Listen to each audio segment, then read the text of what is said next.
Good morning, guys. Today is a classic BD drift breakdown, and I want to focus mainly on almost 2 runs, a total of 4, realistically 2 comparisons, because even mid-season there was still a long way to go and a lot to improve on. And I think it's so drastic in these next couple clips that you'll see such a big difference when it comes to throttle control. For the clips that were older, you'll see me being very inconsistent with throttle, lifting often, not as much as when I first started, but still there's always room for improvement. The following clips are from events months later, and it's so amazing to see that just with seat time, just with practice, just with knowing the correct line to take, and even if you, and what I found is during the events earlier in the year, I felt comfortable. I felt that I was doing well, but it just shows that even when you think you're okay, there's always room for improvement. I remember thinking just getting around the track is a win, and towards the end of the season, being consistent, getting higher speed entries, and it's just, you evolve, you get better, and it's really, really cool to be able to literally see side by side just the transformation in my driving capabilities. Of course, I want to share with you guys. In the first clips, you can see inconsistent throttle as well as horrible line choices. Just kind of following the road rather than setting up for the next turn. You'll see the difference. So let's go through this bad stuff, this bad footage. As you can see, I believe this is one of my first runs on the front track in the dry, classified as B class. One of my favorite days. Day I met Adam LZ. First day my mom went drifting with me, not with me in the car, but with me to an event. And you can see entry was okay, not too bad, but I just lifted. I wasn't setting myself up for the next turn. I was just kind of going through the turns. You hear me lifting a lot and trying to overcorrect with my steering. And even though I didn't spin out, I was still not consistent in throttle control nor picking the correct line.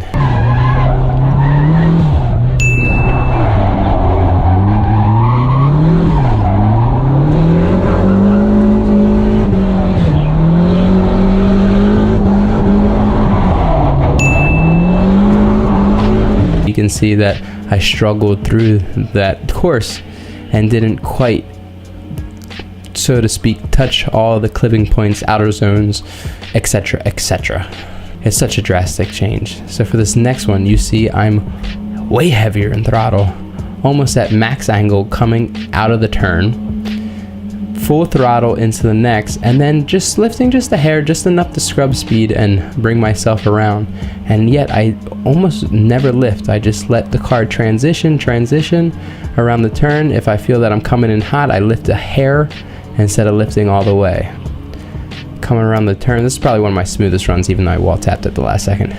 But just 95% throttle is the money spot. You don't want to be max throttle. You just want to be that 90 to 95. And I want to pause right here. It's just amazing. So the first event, the first clip was from June.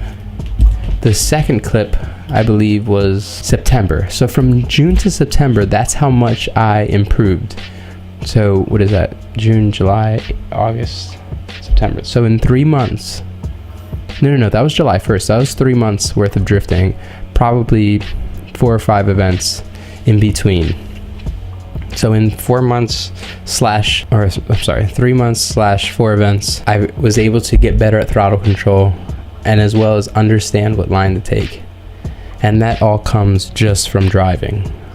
I did a little bit of research, but I wasn't really researching that track because I was always going to different tracks. I don't believe I went to a track back to back. So I didn't ever, this whole season, I didn't stay at the same track for more than 2 events. So unless if it was like a 2-day. So I always switched it up. I always kept it fresh, and not towards the end of the season did I return to those tracks. Pretty cool, I'm not gonna lie, guys. And today again, I just want to focus on almost 2 runs and just show you guys that consistent throttle leads to success when driving, because it'll allow you to make minor adjustments with the steering wheel and be more controlled and have a little bit more confidence. Your car will come around and nothing bad's gonna happen. You want to have full commitment, because when you hesitate, that's when bad things happen. Hesitation is the key to failure. I'm hitting you with some inspirational. All right, I don't know how I'm gonna fill that gap, but let's start. So this next clip is at Ready Set Drift. Ready Set Drift is in Pocono, and it's a road course, obviously, but it was my first time at Ready Set Drift ever. I mean, didn't even know what the track layout was.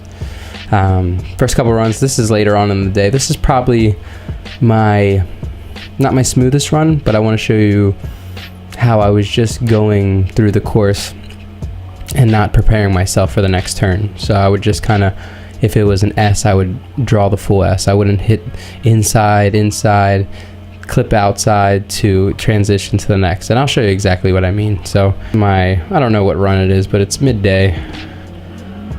So you see I manji just barely. I take it way too wide. And then again, I just following the course where I'm just carrying out these S's.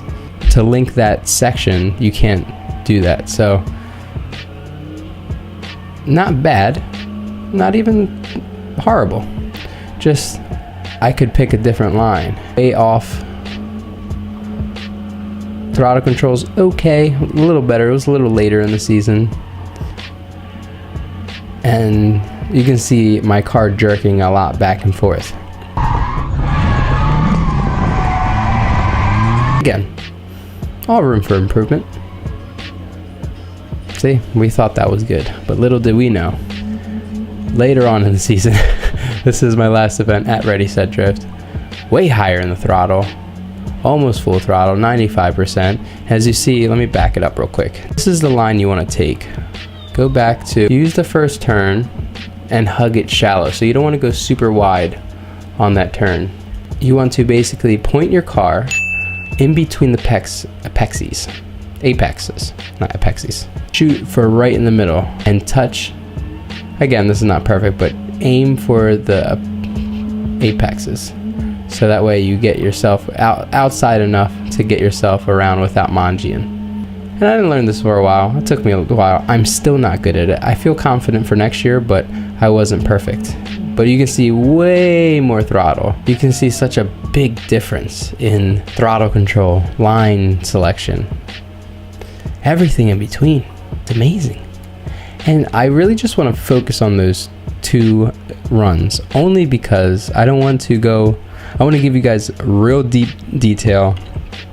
I wanted to give you guys real deep detail, and I want you guys to understand what I mean and not get lost in run after run after run.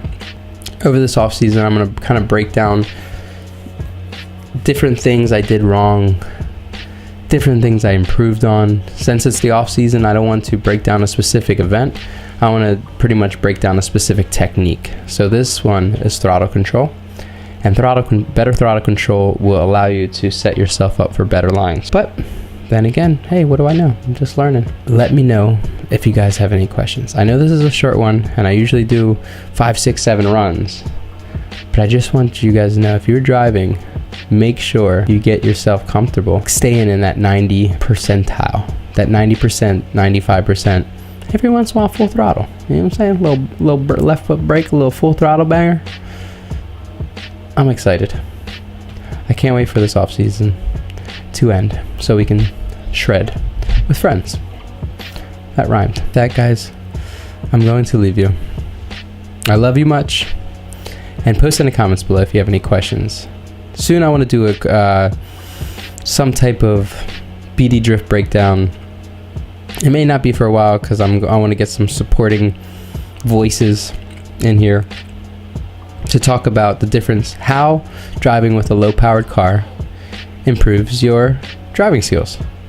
I've been writing notes. I've been writing a thesis behind it and my ideas and how it makes sense for me. But I want to get some opposing sides and a couple buddies or anyone that agrees. I want to hear their thoughts. So in the future, get yourself ready for a BD Drift breakdown, a Brazil takedown, talking about low-powered cars.